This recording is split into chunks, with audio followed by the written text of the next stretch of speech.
Assalamu alaikum and welcome back to a fascinating journey into mind and work of Hazrat Allama Iqbal.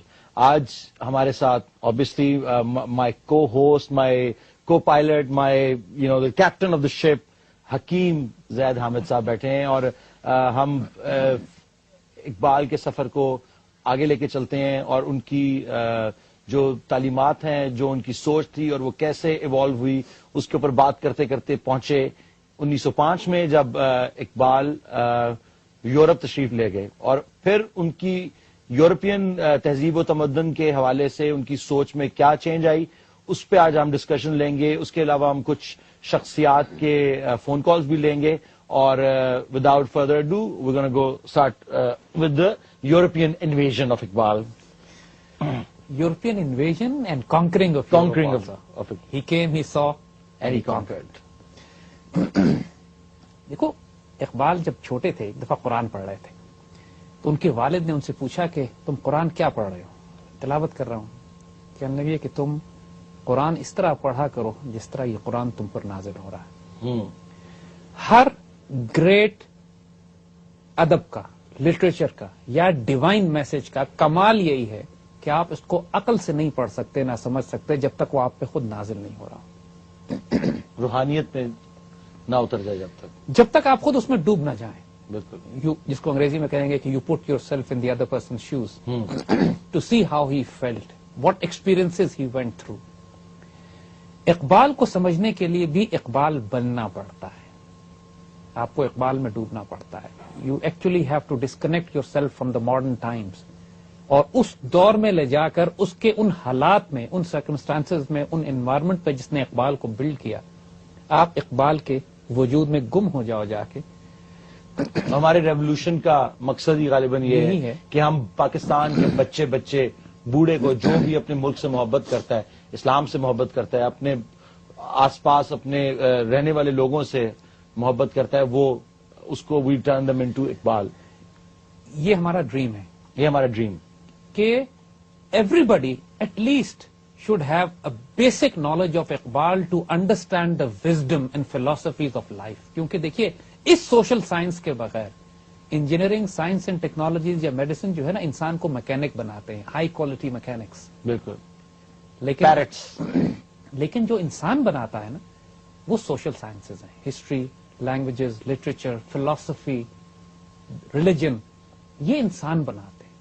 اور جب آپ ان social sciences کو نکال دو گے تو پھر آپ کے پاس میکینکس بنیں گے, مشینیں بن کے نکلیں گی جن کا زندگی کا مقصد اچھی عمارتیں بنانا, اچھے علاج کر لینا, اچھی انجینئرنگ میں ٹیکنالوجی کی چیزیں بنانا. یہ سارا ایمفسس ظاہر پہ ہوگا, تن پہ ہوگا, من پہ نہیں ہوگا. They will be satisfying the bodily needs but not the spiritual satisfaction, not the satisfaction of the soul will not be there. Building bank balances rather than building characters. Building humans and building characters. تو اقبال بھی جب اپنے ایک evolutionary process سے گزرتے ہوئے ان کے جب یورپ جانے کی باری آئی تو وہ ایک بڑا انٹرسٹنگ فیز ہے کہ ہم نے اقبال کا بیک گراؤنڈ پچھلے پروگراموں میں ڈسکس کیا تھا کہ کس طرح وہ ایک انڈین نیشنلسٹ جذبات بھی ان کے اندر موجود تھے. جی, ہندوستان کے معاملے میں بھی وہ اپنے آپ کو ہندوستانی کہہ کر سارے جہاں سے اچھا ہندوستان ہمارا بھی ان میں تھا, مگر at the same time his intrinsic character was turning out to be, نظر آ رہا تھا کہ ایک میگنانمس آدمی ہے. لاکھوں روپے جو کما سکتے تھے اس دور میں اپنی شاعری سے سب لے کے صدقہ کر دیتے تھے, خود ہینڈ ٹو ماؤتھ. اور ہمارے اسٹیٹ کا بھی شاید ایک پرابلم رہا ہے کہ ان کو ہم نے ایک آلموسٹ ڈی ہیومنائز کر دیا, یعنی کہ ان کو ایک اسٹیٹ آف پروفٹ آلموسٹ ایک اسٹیٹ دے دی گئی جس سے کہ لوگوں نے ان کو سمجھنے کی کوشش کرنی ترک کر دی. اقبال کو ایک فیملی سائڈ بھی تو تھی. اقبال کو تو ہم نے پریکٹیکلی گما دیا, بھلا دیا.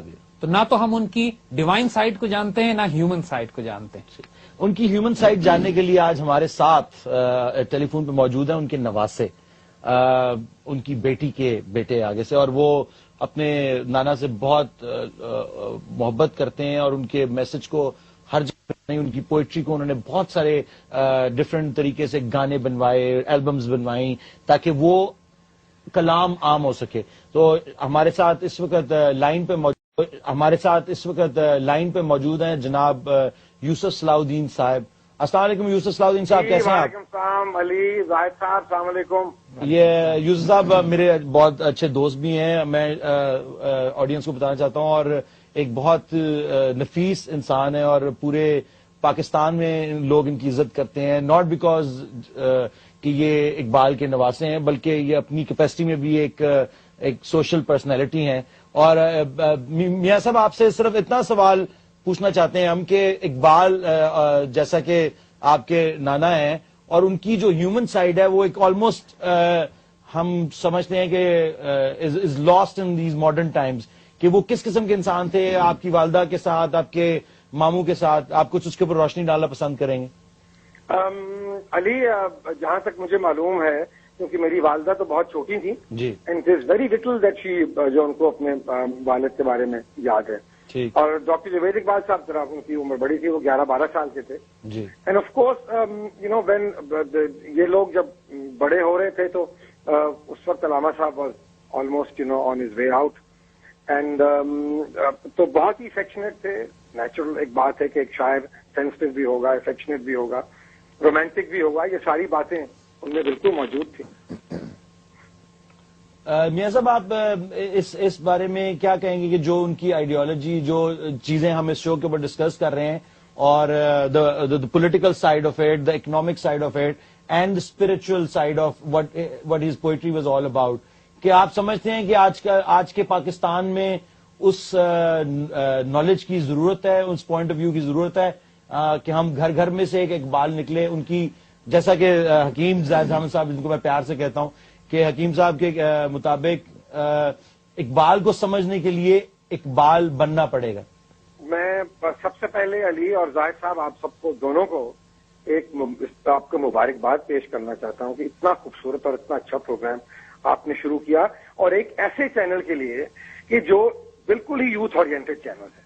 اور یہ ایک میں سمجھتا ہوں کہ ایک بہت اچھا آپ نے کام شروع کیا ہے, کیونکہ میں اب جس طرح آپ کہہ رہے تھے کہ ابھی زاہد صاحب, میں سن رہا تھا ان کی بات, وہ کہہ رہے تھے کہ ہم بالکل اقبال کو بھول گئے. اگر ہم اقبال کا جو ریئل اقبال ہے اس کو ہم باہر لے کے آئیں تو آپ کو پاکستان کیوں بنا اس کی بھی سمجھ آ جائے گی, اور آپ کو قائد اعظم رحمۃ اللہ علیہ کی بھی سمجھ آ جائے گی. کیونکہ میں سمجھتا ہوں کہ اب جو چیز ہم نے نہیں کی شروع دن سے, کہ ہم نے اس ملک کو قائد اعظم کا پاکستان ہی نہیں بنایا, اور اقبال اور قائد اعظم دونوں جو تھے دے ور ون. ان کی جو تھنکنگ تھی, جو ان کی پالیسی تھی, جو ان کی سوچ تھی, وہ ایک تھی. تو میں سمجھتا ہوں کہ یہ بہت ضروری ہے اس وقت, کیونکہ اس وقت شاید کیونکہ لوگ جو ہیں ان اے وے یہ جو ہو رہا ہے, میں آئی تو also take it as a blessing کہ لوگوں نے سوچنا شروع کر دیا, ورنہ ہم نے تو اقبال کو الحمرا کے دروازوں کے اندر صرف بند کر دیا تھا. اور آپ کو شاید اس بات کا علم نہ ہو کہ اس ملک میں, اس ملک کی اسٹیبلشمنٹ میں کئی سال بہت سا علامہ کا کلام جو تھا اس کو ریڈیو اور ٹیلی ویژن پہ اس کا نشر کرنے کی اجازت نہیں تھی. تو کیا آپ اپنی قوم کو بتائیں گے, کیا آپ اپنے ینگ لوگوں کو بتائیں گے, جو آپ کی جنریشن جو آپ کی جو اب جوان ہو رہی ہے, اس کو نہ اپنے پچھلے کا پتہ ہے, نہ اس کو اپنے اگلے کا پتہ ہے, نہ اس کو کسی چیز کا پتہ ہے. وہ یا ویسٹ کی طرف دیکھتی ہے یا کسی اور ملک کی طرف دیکھتی ہے. So we have to make them understand, what was the reason why Pakistan was created. اور ابھی آپ وہ بات کر رہے تھے تو میں یہ کہنا چاہتا ہوں کہ قائد اعظم اور علامہ اقبال دونوں کو صرف ملک کو تقسیم کرنا نہیں چاہتے تھے. ان کی جو کوشش تھی دیٹ واز بیسکلی کہ جو مسلمان ہیں ہندوستان کے, ان کے رائٹس جو ہیں, جو ان کے جو رائٹس ہیں ان کا ریسپیکٹ ہو اور وہ سیف گارڈ ہو. اور دین I think ultimately in the creation of Pakistan, it was the narrow-mindedness of the Congress party which led to the Qaid Azam, and تک کی ان کی کوشش تھی کہ یہ جو اتنا قتل و غارت ہوا وہ نہیں چاہتے تھے. میاں صاحب, آپ نے مجھے اس دن یہ بھی بتایا کہ آپ کی والدہ نے بھی یہ شو دیکھا, اور جسٹس جاوید اقبال صاحب نے بھی, اور باقی فیملی نے بھی بیٹھ کے یہ شو دیکھا.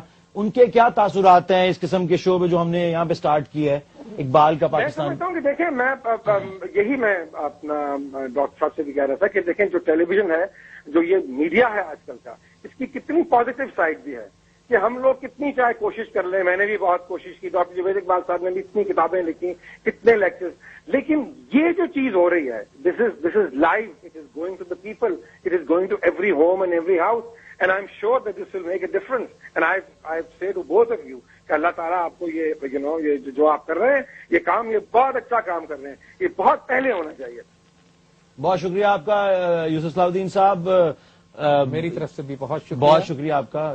زید احمد صاحب آپ کا بہت بہت شکریہ ادا کرتے ہیں، اور آپ کا بہت شکریہ کہ آپ ٹیلی فون پہ آئے اور آپ نے اس کے بارے میں کچھ روشنی ڈالی کہ آپ کی جو اقبال کی جو امیڈیٹ فیملی ہے وہ اس پوری movement, revolution as we call it, کے بارے میں کیا سوچتے ہیں. And like I said again and again, the revolution will be televised after this break.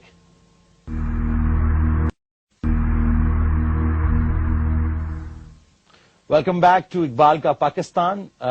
جتنی خوشی کبھی کسی آپ اگر کہیں بیٹھے ہوں اور آپ کو کسی چیز کی تلاش ہو اور آپ کو وہ چیز دور افتادہ کسی جگہ پہ نظر آ رہی ہو، افق کے اس پار آپ دیکھیں کہ میری منزل مجھے دور سے نظر آ رہی ہے اور آپ اس کی طرف چلنا شروع کرتے ہیں، تو آپ کو ایک علیحدہ قسم کی خوشی ہوتی ہے، ایک علیحدہ قسم کا سکون ملتا ہے کہ میرے جو قدم ہیں وہ رائیگان ہی جائیں گے جس منزل میں پہنچنا چاہتا ہوں. اسی قسم کی ایک خوشی میرے دل میں بھی ہے. اس وقت ایک عجیب قسم کی کھلبلی مچی ہوئی ہے کہ یہ جو سیلف ڈسکوری اس پوری اقبال کی ڈاکٹرن کے حساب سے جو میری سیلف ڈسکوری ہو رہی ہے، اور اس پروگرام کے توسط سے پورے ملک میں جو لوگ اس چیز کو سمجھنا چاہتے ہیں، میرے خیال سے I think everybody is feeling that, جس کو آلموسٹ ایکسٹیٹک. اینڈ اس سے پہلے کہ ہم کسی اور طرف نکل جائیں، ہم حکیم صاحب سے کہیں گے کہ اب یورپ میں جو اقبال پہنچے ہیں وہاں سے شروع کرتے ہیں اور آگے چلتے ہیں. دیکھو علی، یہی بات کہ جس طرح آپ نے کہا نا کہ پروسیس آف سیلف ڈسکوری، جی اقبال ابھی تک اپنے پروسیس آف سیلف ڈسکوری میں ہے.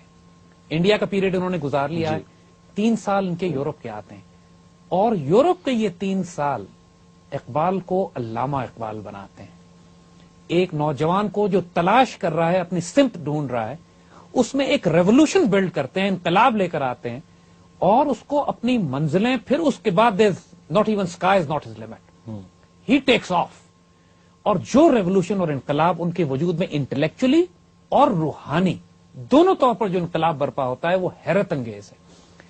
دیکھیے، آپ نے جو بات کہی کہ یہ ریولوشن ہے، اور حقیقت بھی یہی ہے کہ اٹس اے سافٹ ریولوشن جو پوری قوم کو ایک موبلائز کر رہی ہے، ریوائیو کر رہی ہے. اور جس طرح کے بیک گراؤنڈ سے، جس طرح کے ماحول میں اور جس طرح کی میڈیا اور انفارمیشن وار میں ہم آج کل بستے ہیں، اپنے زمانے کے لحاظ سے اقبال بھی اسی زمانے میں بسا کرتے تھے. ٹھیک، اس زمانے میں وہی ٹیکنالوجیز تھیں جو اس زمانے کی جدید ترین ٹیکنالوجی تھی. ریڈیو بھی آنا شروع ہو گیا تھا، اخبار بھی نکلا کرتے تھے، کتابیں چھپا کرتی تھیں، جلسے ہوا کرتے تھے، محفلیں، میٹنگز ہوا کرتی تھیں، اور اس قدر طوفان برپا تھا نئی نئی آئیڈیالوجیز کا، جو آج آپ خرافات اور رنگ برنگی آئیڈیالوجیز اور ہر قسم کے ایک نئی آئیڈیالوجی کو اور ایک ازم کو دیکھتے ہیں اپنے آس پاس میں.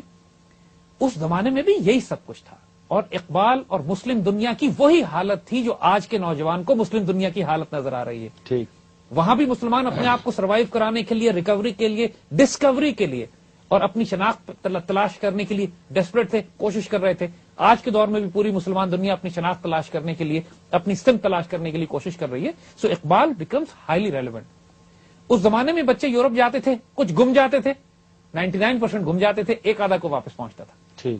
جو واپس آتے بھی تھے وہ اتنا مغرب زدہ ہوتے تھے کہ سب کے ساتھ اصطلاحاً کہتے ہیں ایک میم ضرور ہوتی تھی. ٹھیک، یعنی اس زمانے میں کلچر بن چکا تھا کہ مغرب میم لے کے آیا، ایک میم لے کر آنی ہے ساتھ، which means they were gone for all practical purposes.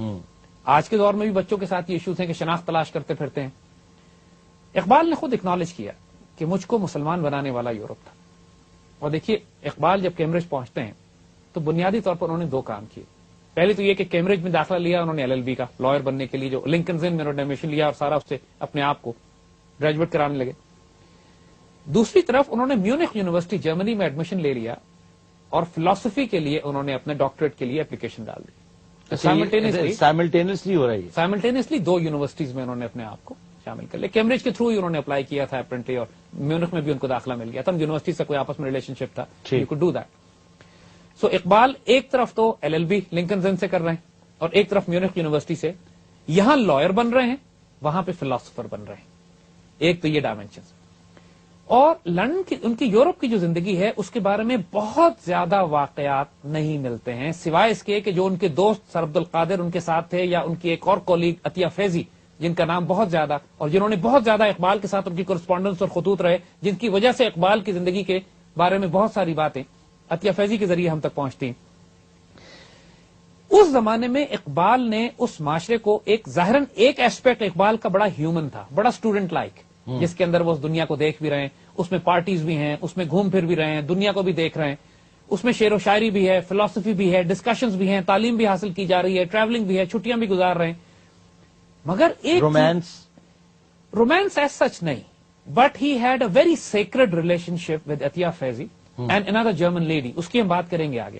عطیہ فیضی تو ان کی کولیگ بھی تھی، ساتھ ان کے آپس میں، اور ہندوستان کے ایک بہت ہی باعزت شاہی گھرانے کی خاتون وہاں تعلیم حاصل کرنے کے لیے گئی ہوئی تھی، اور بہت اعلیٰ ادبی ذوق رکھتی تھیں، اور اقبال کی چونکہ شاعری کی شہرت پہلے ہی پہنچ چکی تھی، تو اقبال ان کے ساتھ اپنے باقی اسٹوڈنٹ کے ساتھ بیٹھ کے ان کی محفلیں لگا کرتی تھیں، کبھی حافظ کا کلام ڈسکس ہو رہا ہے، کبھی سعدی ہو رہے ہیں، کبھی لیٹن اور رومن لٹریچر پوئٹری پہ بات ہو رہی ہے، کبھی اورینٹل پہ بات ہو رہی ہے، کبھی آکسیڈنٹ پہ بات ہو رہی ہے، اور کہیں پہ آج جدید دور کے اس زمانے کے جو ذوق و شوق ہوا کرتے تھے۔ لیکن ایک چیز جو بہت پرومیننٹ ہمیں نظر آتی ہے کہ Iqbal maintained his dignity and character throughout, مطلب he was never cheap, he was never lecherous, انہوں نے کبھی اخلاق کی حدود کراس نہیں کی، مطلب اتنا سیکرڈ ریلیشن شپ ہے۔ اگر کرسپونڈنس بھی آپ دیکھیے جو عطیہ فیضی کے ساتھ ہے، وہ ایک دوست کی، مؤدب دوست کی، جس میں ادب اور رسپیکٹ، ایک دوسرے کا احترام کا پہلو جو ہے وہ بہت پرومیننٹ ہے۔ سو آئی ول ناٹ کال اٹ، جو ماڈرن ٹرم ہے جس طریقے سے ہمارے ہاں لڑکے جا کے وہاں پہ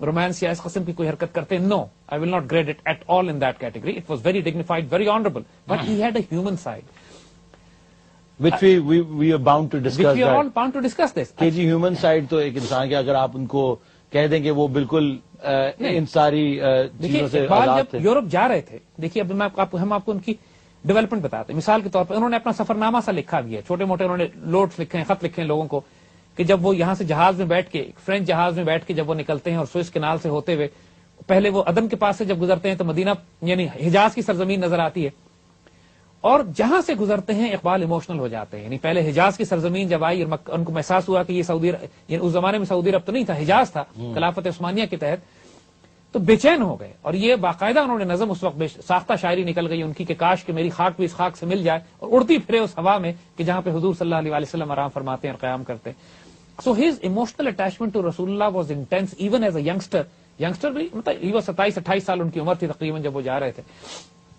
سو جب وہ، اور پھر انہوں نے سارا وہ اپنا سفرنامہ کہ جب وہ اس جہاز سے گزر کے سوئس سے گزر کے جاتے ہیں اور پھر الٹیمیٹلی اسے اٹلی کے پاس سے گزرتے ہیں، تو اٹلی میں اس وقت نیشنلسٹ موومنٹ بڑی بلڈ ہو رہی ہوتی ہے، تو وہ اس نیشنلسٹ موومنٹ کو سپورٹ میں بھی ایک دو شیئر کہہ دیتے ہیں کہ تم اپنی شناخت کے لیے، آئیڈینٹی کے لیے، آئیڈیالوجی کے لیے ایک نیشنلسٹ موومنٹ ہے، کیونکہ اقبال جیسے عرض کیا نا کہ ایک انڈین نیشنلزم کا بھی کانسیپٹ تھا، ایک طرف یہ کانسیپٹ تھا کہ ہم اپنے آپ کو شناخت بھی اپنی مینٹین کر کے رکھیں گے، جی، مگر within himself he was a pan Islamic and he was a mystic. یہ دو ڈائمینشنز تھیں اقبال کی جو ہڈن پرسنالٹی تھی ان کی۔ ایک آپ کی اس بات کے اوپر ہم کال لیں گے جناب عمران خان صاحب کی، Tehreek Insaf. Within himself, he was a pan-Islamic and he was a mystic. یہ دو ڈائمینشنز تھیں اقبال کی جو ہڈن پرسنالٹی تھی ان کی۔ ایک آپ کی اس بات کے اوپر ہم کال لیں گے جناب عمران خان صاحب کی، تحریک انصاف کے قائد ہیں اور ہمارے بڑے اچھے دوست بھی ہیں، اور ہم ان کو بہت پیار اور احترام کرتے ہیں بیکاز یہ واقعی میں ایک محب وطن پاکستانی ہیں اور حق کی بات کرتے ہیں۔ السلام علیکم عمران خان صاحب۔ علی وعلیکم السلام۔ عمران بھائی آپ کو بہت بہت شکریہ ہمارے اس شو پہ آنے کا۔ جیسا کہ ہم اس شو پہ ڈسکس کر رہے ہیں اقبال کا پاکستان، اور اس کے اندر ہم جو ایک ایوولوشن پروسیس کی بات کر رہے ہیں کہ جب اقبال یہاں سے ہندوستان سے جب انگلینڈ اور جرمنی میں تعلیم حاصل کرنے گئے تو وہ ایک انہوں نے کہا کہ اسی سفر نے مجھے ویسٹ نہیں مجھے مسلمان بنایا، اور آپ بھی اس قسم کے ایک سملر سفر سے گزر چکے ہیں۔ آپ نے بھی ماشاءاللہ آکسفورڈ میں تعلیم حاصل کی اور آپ نے ویسٹ کی ساری رنگینیاں اور سب چیزیں دیکھی ہیں، اور اس کے بعد آپ ایک پوائنٹ پہ آئے ہیں جہاں آپ کو پتہ چلا کہ وہ سب ایک طرح سے بکواس، جس کو بکواس ہے، اور یہ جو ہمارا تہذیب و تمدن ہے جس کو ہم اتنے اپنا شوق سے اب نہیں دیکھتے، تو آپ اس میں آپ کیا کہنا پسند کریں گے؟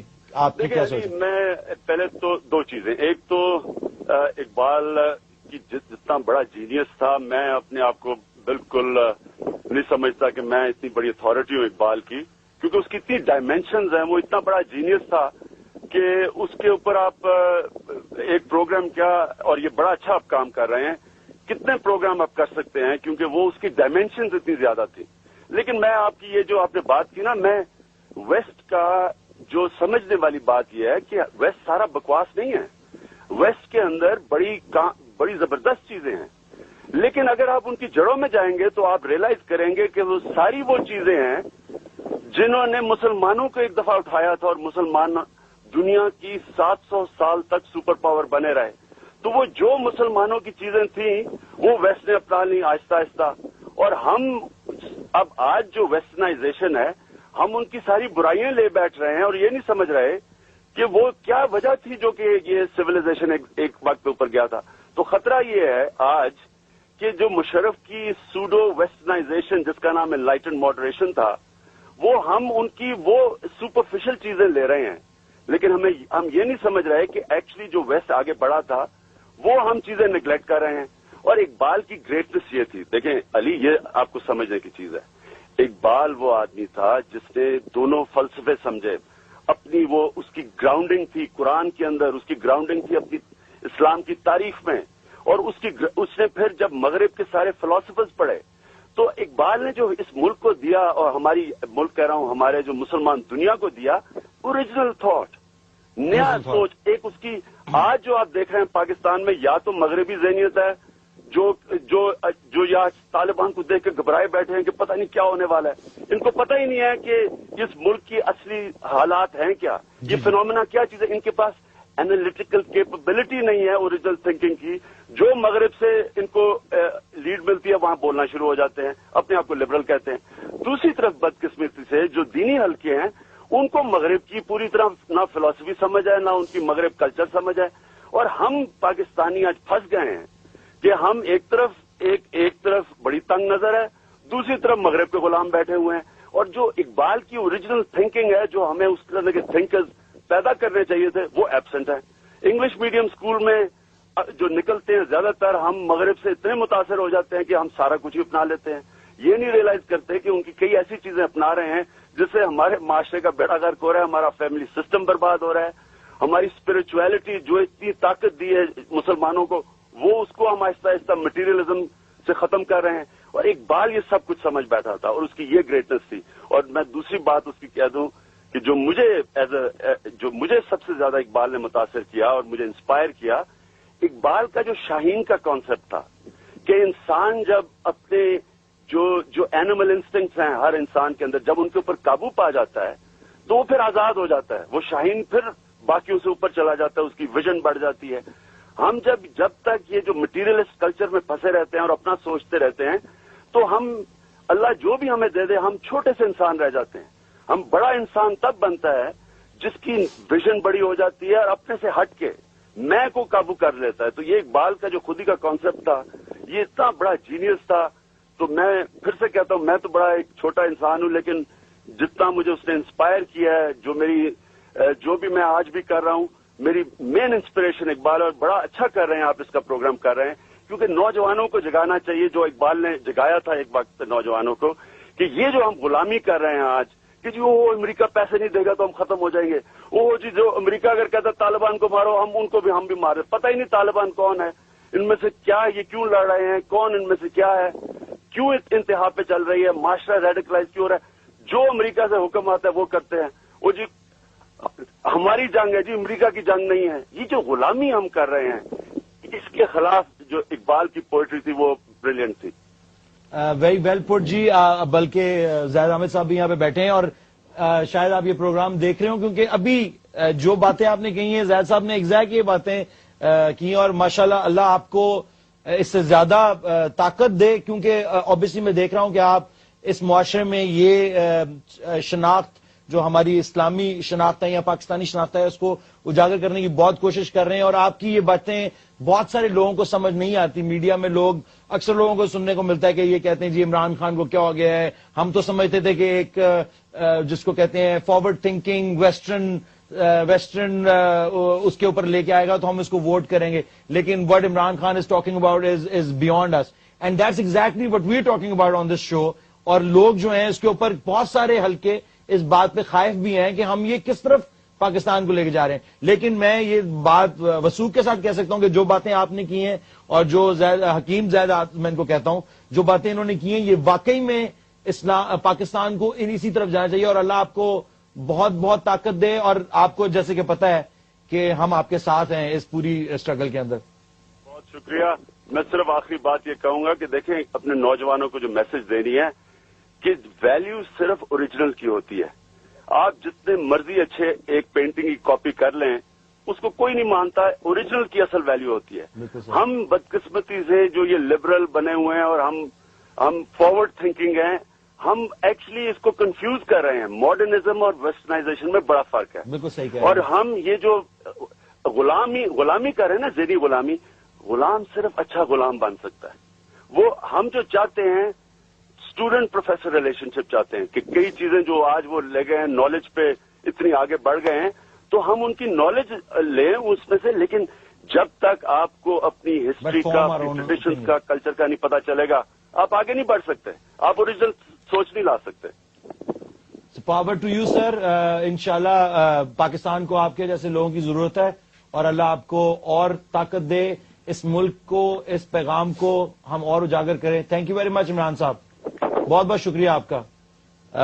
عمران خان صاحب obviously he's on the right track by he's saying most of the things that you were also commenting, and Iqbal was also thinking about. This is the point. Anybody who reads Iqbal, ایک بات جو profoundly آپ note کرتے ہو کہ his message is message of dignity. عزت اور غیرت کا پیغام ہے. عزت اور غیرت کا پیغام ہے. اور we will be back shortly.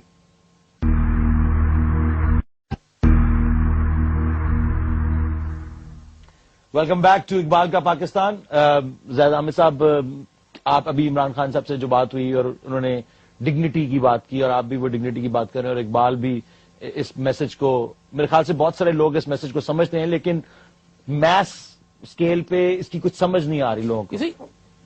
Basically what we need to understand is کہ آج کے دور میں جو لوگ فرسٹریٹڈ ہیں, ناراض ہیں, غصے میں ہیں, اس کی ایک بہت بڑی وجہ یہ ہے کہ وی مسلمس فیل ہیوملیٹڈ, انسلٹڈ.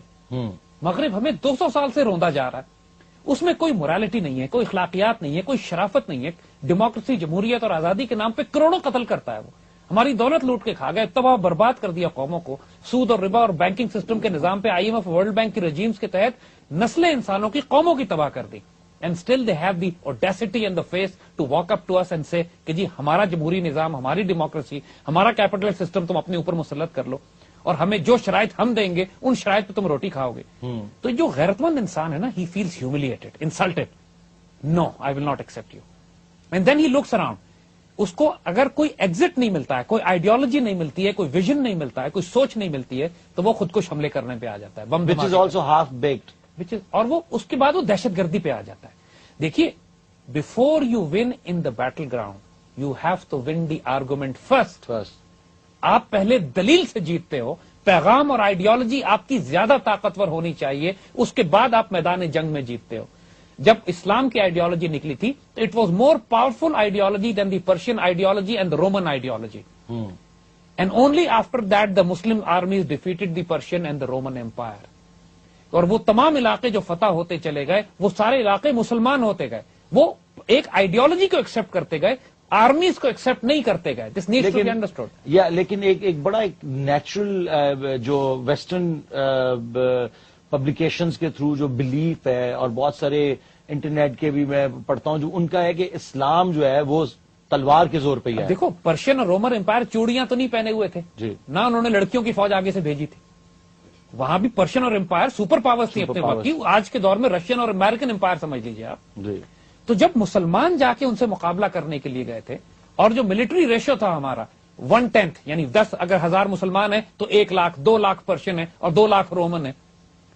تو کیا وہ لوگ کیا کر رہے تھے, مطلب what on their weapon system, the technology, the modern warfare techniques, everything was 100 times superior than the Muslim armies. تو پھر اگر تلوار کے زور پہ مسلمانوں نے ان کی آرمیز کو پیچھے ہٹایا ہے تو پھر یہ تو ان کی ذلت اور ہماری عزت ہے. ٹھیک. مگر یہ اگین یہ بات وی آلسو ریئلائز کہ یہ تلوار مسلمانوں کی ان کو پیچھے نہیں ہٹا رہی تھی. It was the power of spirituality and ideology which was pushing them back. جب خالد بن ولید رضی اللہ تعالیٰ عنہ بیٹل پلان بناتے ہیں کہ میں 60 آدمیوں کے ساتھ 60,000 رومنس پہ حملہ کروں گا, تو یہ تلوار کی بیس پہ تو نہیں ہو رہا ہے, اسٹریٹجی اور ایمان ہے, اور ایمان اور اسپرچولیٹی کی بیس پہ ہو رہا ہے. انفیکٹ اسٹریٹجی بھی فیل ہو گئی یہاں پہ. جیسا کہ اپنا صلاح الدین ایوبی نے جب حملہ کر کے اس کو آزاد کروایا, جب انٹائر نیٹو یعنی اس وقت کا سارا نیٹو, جب پوری کروسیڈنگ آرمیز جو آج نیٹو بنی ہوئی ہے, they came and they attack the Muslim lands in Palestine, اور ایک مسلمان سلطان ان کی راہ پہ کھڑا ہوا تھا, تو وہ اگر تلوار کی زور پہ مسلمان جیتے ہیں تو یہ تو ان کی ذلت ہے, اور ہمیں جیتنا بھی یعنی پھر تو اس سے لیکن انہوں نے پھر جو ہے ان کو ایک انصاف دیا اور کہا کہ جو کرسچن جوز جو بھی وہاں پہ رہتا ہے وہاں پہ رہے, ہم اس کو کچھ نہیں یاد لگائیں گے. Fought a clean fight always, اور وہ ہمیشہ اس وجہ سے ہوتا تھا کہ دیکھیے جب انہوں نے بیت المقدس فتح کیا تو مسلمانوں کا خون گھوڑوں کے گھٹنوں تک آ گیا, ایک ایک بچہ ذبح کر دیا. جب صلاح الدین ایوبی نے فتح کیا 90 سال کے بعد, ایک ایک نائٹ کو معاف کر دیا. بالکل. تو کوالٹی آف کیریکٹر تو یہی نظر آ گیا نا. جی. جب حضور صلی اللہ علیہ وسلم نے فتح مکہ کیا تو دشمنوں تک کو معاف کر دیا جو 23 سال سے ظلم کرتے چلے آئے تھے. جب سیدنا عمر رضی اللہ تعالیٰ عنہ نے بیت المقدس فتح کیا تو ایک ایک شخص کو معاف کر دیا. ہم جب بھی فتح حاصل کرتے ہیں تو جو کردار دکھاتے ہیں, it is not on the basis of sword, it is on the basis of ideology, morality. We always stay on higher moral ground. تو اقبال کا کمال یہی ہے کہ یہ آپ کو ویسٹرن سویلائزیشن سے, چاہے وہ ایسٹرن سویلائزیشن ہو, یعنی کمیونزم اور سوشلزم اور مارکسزم کی بات کریں, یا کیپٹلزم کی اور ویسٹرن سویلائزیشن اور ڈیموکریسی کی بات کریں, ان کے مقابلے پر Iqbal allows you to win the argument. آپ کو دلیل سے ثابت کرتے ہیں کہ یہ غلط ہے, دلیل سے ثابت کرتے ہیں کہ مشرقی تہذیب اور اورینٹ جو ہے اس کے پاس وہ ویلیوز اور اخلاق اور کردار ہے کہ دنیا کی رہنمائی کرنے کے لیے اورینٹ ہی اس قابل ہے کہ آئندہ سویلائزیشن دنیا کو لیڈ کرے. جب وہ یہ بات مغرب نہیں 1907 میں امیجن کریں, اقبال تو بچے تھے اپنے انٹلیکچوئل تھاٹ پروسیس کے لحاظ سے, ہی واز اسٹل ڈیولپنگ, اور 1907 میں کچھ کلام انہوں نے ایسا کہا ہے کہ 1931 میں اقبال ایکنالج کرتے ہیں کہ مجھے نہیں پتا کہ وہ باتیں میں نے کیوں کہیں, کیسی کہیں, کس طرح وہ مجھ پہ نازل ہوئی. وہ ایکچولی جس کو این میری شمل نے کہا ہے نا کہ پروفیٹک ایکسپیرینس, یعنی ایک ایسا ایکسپیرینس کہ جو لگتا یہ ہے کہ شاید یہ تو نازل ہونے والی باتیں تو کسی اللہ کے ولی پہ یا نبی پہ ہی ہو سکتی ہیں, بالکل,